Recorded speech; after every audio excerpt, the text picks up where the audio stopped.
Hi everybody, it's me Jill and welcome to Jill Informed.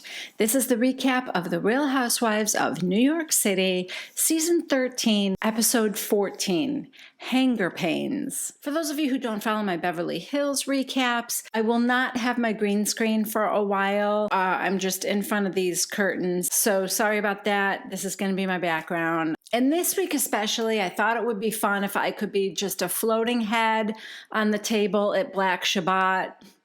Not going to happen for me. But anyway, also I just wanted to point out my very sparkly statement necklace. My sister came over the other day and she had brought some costume jewelry that was my mom's, and I got to pick some things out. So I thought I would wear it for you guys. All right, let's get started. This week we open with Leah, who is studying for her Jewish conversion. And she's struggling with the Hebrew. So she grabs her phone, and I, of course, assume she's calling Kyle's daughter, Portia, who's also struggling with Hebrew right now. But no, she calls Eboni. They're talking about the Black Shabbat, and I guess Leah is going to do a blessing like over the candles or the candle portion of the show. So yeah, they're talking about that. And then she tells her that she bought a mezuzah. Eboni also has a mezuzah that she bought with her ex-boyfriend, and it's just sitting on her counter. So she shows hers, and it looks like it's silver. It's very pretty. And then Leah shows hers, and it's of course in like clear pink lucite. And Ebony's like, oh my gosh, of course you have like a cool modern one to match your personality. So Eboni tells Leah that, you know, you're going to meet my friend Archie, and I think you guys are going to really hit it off. Like, I'm afraid you're going to be leaving me out of things. And Eboni tells Leah that she's very proud of her for all her disciplined studying and her commitment to her conversion to Judaism. I mean, we haven't seen any studying all season, so I guess it could have happened off camera, but she literally hasn't mentioned it since episode 1. Okay, now we are with Ramona and Michael, the real estate broker, who's sort of showing her the ropes and helping her along the way to becoming a real estate agent. Oh, okay, this is an actual showing, I guess. I don't know if it's Ramona's first showing on her own, but I think Michael wants Ramona to take the lead here. Oh, I'm nervous, you guys. The client's on their way up. It looks like a luxury apartment. I'm sure Bravo will give us the price at some point. Michael's kind of prepping Ramona before the client gets there, and she's very confident. But of course, you know, when is Ramona not confident? Oh, yeah, I'm fine. I looked up a few more things. Michael is being like very diplomatic here when he says to her, you did a good job last time. Okay, so maybe this isn't her first. But, and I know it can be hard. You need to know which way is north, which way is west. Oh, God. Ramona goes, oh, no, I know. This is north and that's west. And Michael goes, perfect. Ramona, but in the bedroom I got confused because, and Michael goes, Ramona, shh. Okay. Because when you face the East River, I was thinking it was that way. So the client gets there now, and Ramona thanks him for coming over the bridge. Because you're in Connecticut. Oh, wait, no, I guess that's not the bridge. Michael goes, it's still a bridge, and the client's name is Jordan. He goes, it's still a bridge. So Ramona goes, let's just start with when you walk in. There's a long hallway with our beautiful 12-foot ceilings. And thank you, Bravo. We are now told that this 2-bedroom, 3.5-bath apartment is going for $17.9 million. Well, this showing is going just about as well as you'd expect. Michael prompts her to say which direction this view is, and Ramona turns and hits him. She's mad because she had it all planned in her head, the things she was going to say, and he keeps interrupting her. So at one point he has to correct her when she calls the trash chute a garbage disposal. To be fair, it is where you dispose of garbage, but in the end, it was fine. The client was actually a friend of Michael's, so I have a feeling this whole thing was set up. The guy's probably not even interested in it. It was just for us, so That's no fun. I want to see a real client with real fear on their face when Ramona is showing them the apartment. Okay, next we are with Eboni at her apartment, and she is having a genetic investigator come over to help her look for her father. This is all done through the use of like her DNA, and she tells her that she works fast and that she can probably have an answer for her in a week or less. Ooh, okay, next we are diving right into Sonja's matchmaker date with marriage material guy. Brad... Well, I'll reserve judgment. He's no Dylan, but then again, I doubt that Brad will be posting pictures of on Instagram without her knowledge. So, it's give and take, people. We see Brad's profile pic, and it's fine. Sonja says her memory of it was that he was a little bit taller, a little bit thinner, but, everybody puts their best picture out there, so at least it was him. He could have put a picture of Dylan. Oh, yeah. I'm not going to do it again. Anyway, Sonja is going into this date with a good attitude and an open mind. Oh, no. Okay. Well, Brad makes his living leasing retail space. Then he tells her that the market has been decimated by the pandemic. Oh, but also, according to Brad, it wasn't really good before the pandemic either. Oh, no.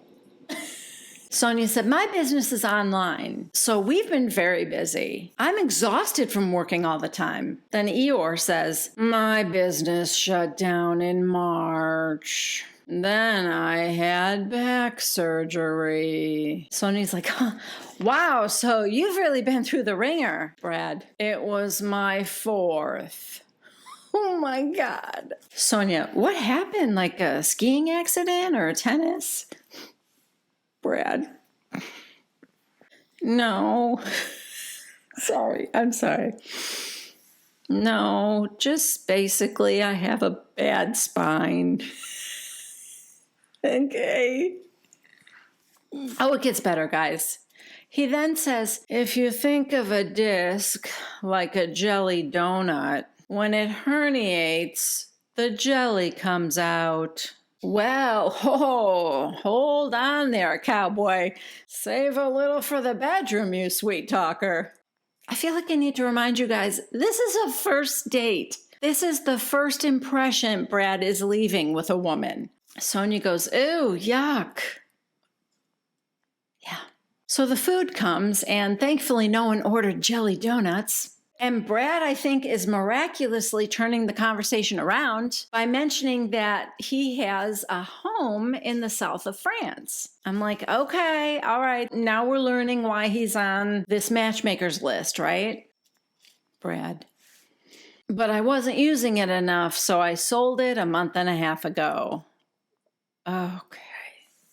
I mean, Brad just keeps you on a roller coaster, doesn't he? Well, this date's about to wrap up. Brad. Well, this was fun. For who, Brad? Who do you think had a good time here? But Sonja, being so gracious, said, yeah, this was a good idea. Then the waiter comes and says, is there anything else I can get you? Brad, no, I'm good, thanks. Sonja, it's like you read my mind. We weren't going to get dessert. I mean, I'm sure that was like a dig, but he deserved it. They head outside and hug, and Sonja very sweetly says, I hope we do this again sometime. Brad, oh, we will. And then he walks off. Will ya though, Brad? Will ya? That was your first date, Brad. You were supposed to bring your A game. You never once complimented Sonja, who looked beautiful, who is beautiful. You barely asked her any questions. What a sad sack. You don't appear to have any money anymore. All right, next the ladies are picking out dresses for the Black Shabbat. Sonja asks Emma, her assistant, okay, please tell me what a Shabbat is. And Emma is like reading on her phone, the Jewish holy day. So Sonja's holding up a dress. This one, or is it too Christmassy? Because it's a red sequined short dress. And Emma's like, well, it's very low cut. Which it is. And Sonja goes, oh yeah, you're right. It's a religious holiday. Meanwhile, Ramona calls Luann to see what she's wearing. Ramona says, I'm pulling out my outfits for Eboni's Black Seder dinner. Luann, ha ha! Or as Sonja called it, Black Sabbath dinner. Ramona, I hope she's not going to get on a soapbox and start preaching to us. Ramona, do you really think there's a chance she won't? It's a Black Shabbat dinner. Black is in the title. At Eboni's house, Leah FaceTimes her, and Eboni's like, I'm so excited for tonight. You getting ready? And Leah has to tell her that she has been exposed to COVID and she needs to quarantine. So she's sorry she can't go. And Eboni's like, you're leaving me with these ladies by myself. And she goes, I know, I'm sorry. So they come up with the idea that she can FaceTime Leah so that Leah can still give the prayer over the candles. Leah's like, yeah, for sure. So Leah is attending the Black Shabbat virtually, which is how Ramona should be attending, right? All right, it is the night of the Shabbat dinner, and all the ladies are getting into a van. Ramona tells Eboni, I don't do this for just anybody. Side note, did anybody else think that Luann's outfit, particularly her choice of footwear, is a little strange? She has like a tea-length blue sequin gown with a white fur jacket over it and what looks like a nude suede ankle boot, giant statement pendant. Now that I'm looking at it, the whole outfit looks a little crazy to me. Anyway, on their way there, Ramona asks, where's Leah? And Eboni tells them that she was exposed to COVID. Ramona said, oh, okay, yeah, that's good. I don't want to get COVID. Again.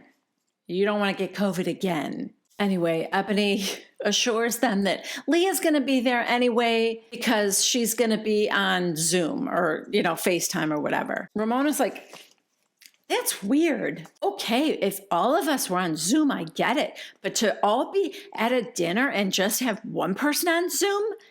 That's weird. Anyway, then they all FaceTime her in the van and say hello to her, and it's all, hi, sorry you can't be there, blah, blah, blah. Okay, now we have arrived in Summit, New Jersey. The Chiron is telling us that it's 6:06 p.m. and that it was a 70-minute ride from New York, so I'm thinking that's going to be significant at some point. Luann gets out first. Oh my God, look at the snow. Then she throws a snowball at Sonja and is going to get more snow, and she's attacking Sonja. Sonja's running from her, which honestly, it doesn't seem fair because Sonja is in like a strappy sandal, whereas Luann is in those industrial boots.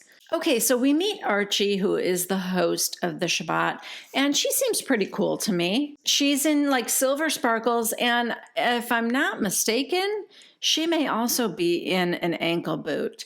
Although hers, I think, looks cooler because it's sort of like maybe a black patent leather. I'm not sure. I didn't get a super good look at them. And then we also meet Eboni's other friends, Brian, Lenara, and Dion. In Eboni's confessional, she said, Brian and I traveled to Israel together, along with Lenara. And then there's Dion, who's brilliant. And all three of these friends of mine share in the commitment to advancing Black excellence. Oh, so when you told Bershawn that she couldn't come because you hadn't been to Israel with her, you forgot that Dion didn't join you on that trip either. Interesting. So Sonja is monopolizing Archie right now. She tells her that her best friend, Michael Lorber, is Jewish. So she knows a little bit. And of course, every shiksa had a Jewish boyfriend at some point or another.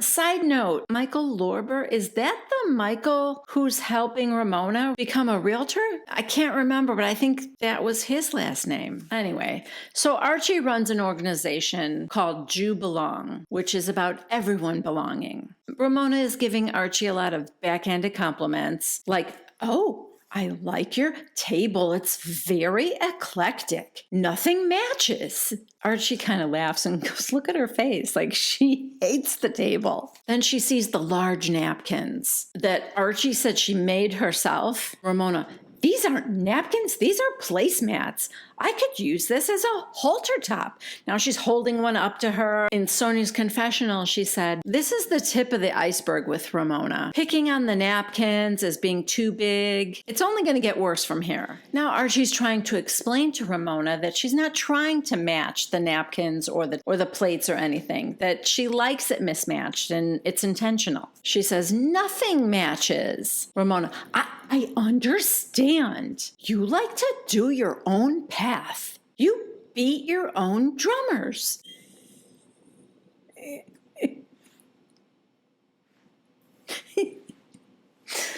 Oh, God. Archie goes, yeah.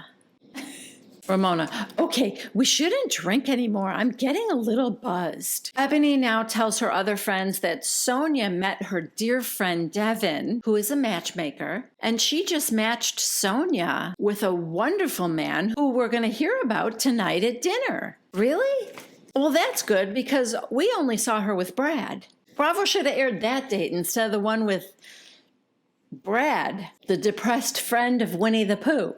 Sonja says, maybe we should just talk about it now and not at dinner, because I have a couple of friends who like to recycle. Then Sonja tells them that with her ex, people didn't even know they were dating until the wedding invitations came out. In her confessional, Sonja said, you got to keep your man under wraps, because someone's always going to try and trip you up. Unless you're Luann, you just roll down that aisle anyway.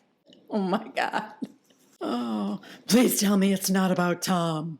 It is about Tom. I wonder how Tom's doing. Luann,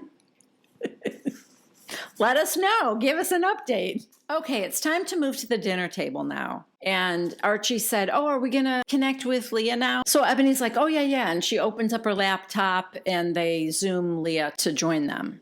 So Archie begins by saying, I started an organization called Jew Belong because ring, ring, ring. We've lost Leah and she has now called Eboni. Ebony's like, shh, Archie's talking right now. So Archie goes on to say, I wanted to rebrand Judaism to make it more welcoming. Sonja, I feel very welcome. Archie, great, because we're having a Jew Belong Shabbat tonight. Everyone cheers. Luann. Can I ask a simple question? Do you need to be Jewish to belong? Yes, Luann. You must be Jewish to join Jew Belong, an organization created specifically to be more inclusive of everyone. Maybe in your case, Jew don't belong. Archie goes, no. Eboni, hold on. That's an important question. No, it wasn't important. Then Archie says to Luann, that's the most non-stupid question in the world. Come on, Archie. It's a little stupid, right? Archie, is it possible that you don't understand your own group's mission statement? Side note, are the lockers behind her where the guests keep their belongings safe until they leave? Okay, so Archie tells Luann that she is Jewish tonight because she's in her home. Leah. I feel like I'm just staring at candles. Can somebody tell me what's going on? You didn't miss much, Leah. Archie started an all-inclusive group called Jew Belong to make Judaism more accessible to everyone. And Luann asked if you had to be Jewish to belong. And then Archie told Luann that it wasn't a stupid question, even though we all pretty much know that it was, and you're all caught up. Ramona picks up the phone and puts Leah in front of the candles now so that she can see. And Leah says, I feel like I've been shrunken and someone just threw me on the table. well, that's because you are and somebody did. And that someone is Ramona. Now, I don't often agree with Ramona Singer, but she's right. This thing with Leah is weird. Ramona tells Leah, it's great that you are respecting our health and everything, but we can't be worried about you all the time if you can see or hear. Leah goes, Why not, Ramona? Ramona, because we can't. Sonja, because she's a bitch. Ramona, I am not a bitch. So Eboni suggests to Archie that they take their Shabbat shot. They do. Archie goes, there's no prayer for this one. I just want to thank you all for Leah. The sound is cutting in and out. I can't hear anything. It's so absurd, you guys. Eboni snatches her off the table. Okay, Leah. Ramona, Leah, You're interrupting the Sabbath. You're being rude. Then Ramona says to Eboni, you can't do it. Just forget it. Forget about her. You can't do it. Look, lower her voice. So, Leah, who we can hardly hear anyway, Ramona wants Eboni to lower the volume all the way down.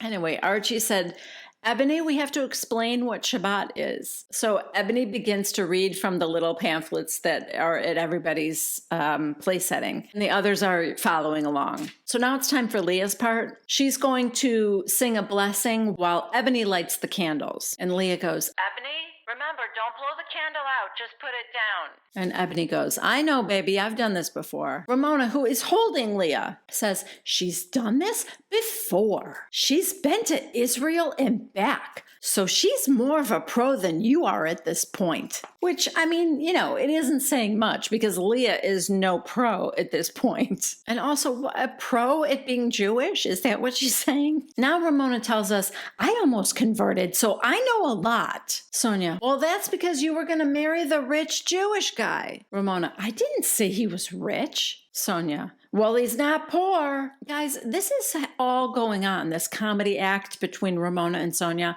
while Eboni is standing there waiting to light the candles. In Ramona's confessional, she tells us that she was engaged to a man and he wanted me to convert to Judaism. I did all the lessons and everything. And then I realized this gentleman never said to me, I really appreciate you switching your religion. And it made me end my engagement. Okay, so the candles finally get lit and Leah sings the prayer in Hebrew. And I have to tell you guys, it was really beautiful. She did a good job. Of course, I don't know if she was pronouncing things the right way, but Archie said she did great. Everyone was really pretty blown away. Even Ramona, everyone was complimenting Leah. Now Archie begins to talk about how wonderful this night is with all the hatred in the world and the anti-Semitism. She said there are so many people that wouldn't even come to a Shabbat dinner like this. Ramona, I go to them all the time. My friends in the Hamptons are Jewish.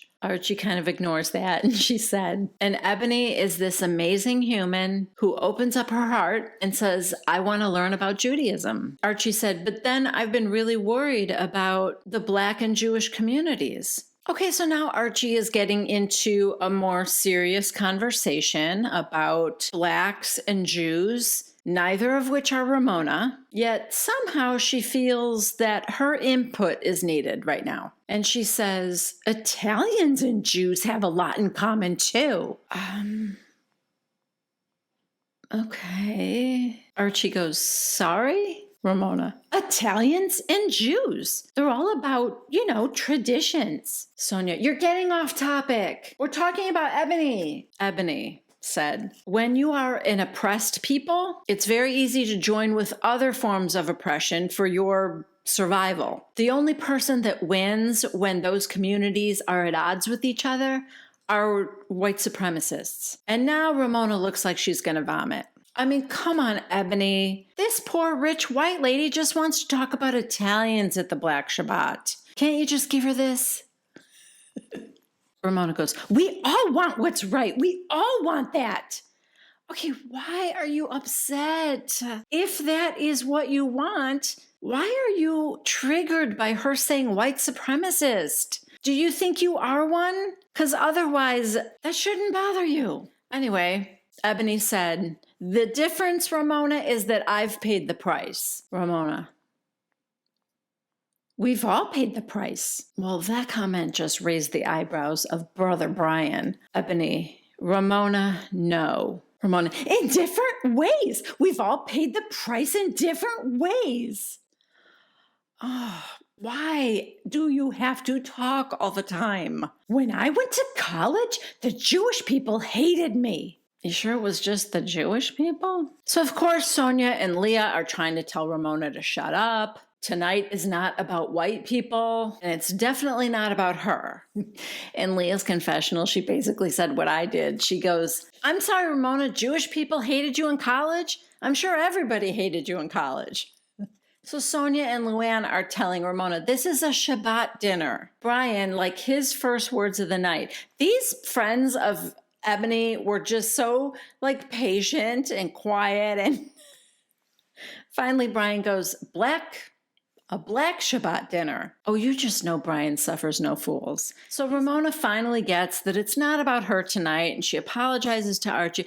Kidding. She says, when I came to New York, Jewish people shunned me. They shunned me because I was a Christian. Side note, guys, knowing not one single fact about those circumstances back then when Ramona was in college, I feel almost certain that Ramona deserved it. Archie goes, I was going to talk about that in a minute. Ramona, I was discriminated because I wasn't Jewish. In Luann's confessional, who, by the way, is also being very quiet tonight, she said, so now we've gone from Italian persecution to Ramona's persecution in college. I mean, it just keeps getting worse. Sonja, can I speak now? Sonja's annoying me too tonight because she needs to just kind of shut it as well. Let Ramona spew whatever she's going to say, but don't you keep interjecting all the time. Yes, I get that you're criticizing Ramona,